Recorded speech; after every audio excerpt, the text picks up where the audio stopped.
நல்ல ஆரோக்கியமான வாழ்க்கைக்கான அடிப்படை தத்துவத்தை 2000 வருஷத்துக்கு முன்னாடியே திருவள்ளுவர் அழகா பேசியிருக்கிறாரு.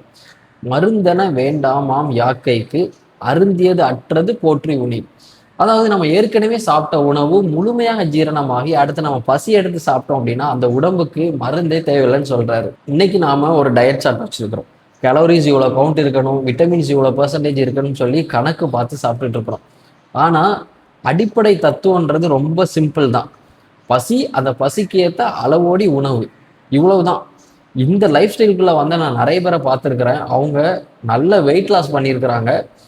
மருந்தே இல்லாத ஒரு வாழ்க்கை முறையை அவங்க வாழ்ந்துட்டு இருக்கிறாங்க. ஸோ அடுத்து நீங்க சாப்பிட்றப்போ பசி இருக்கான்னு கவனிச்சு பாருங்க. அந்த பசிக்கு ஏற்ற அளவோடி உணவை அந்த சாப்பிட்றப்போ அந்த உணர்வோட இந்த அந்த உணவுக்கு நன்றி சொல்லி அந்த உணர்வோட நீங்க சாப்பிட்டு பாருங்க. நோயே இல்லாத, மருந்தே இல்லாத ஒரு வாழ்க்கை முறையை உங்களாலையும் வாழ முடியும். இந்த மாதிரி சில தகவல்கள் தெரிஞ்சுக்கிறதுக்கு நம்ம பேஜை ஃபாலோ பண்ணி வச்சுக்கோங்க, சப்ஸ்கிரைப் பண்ணி வச்சுக்கோங்க. நன்றி.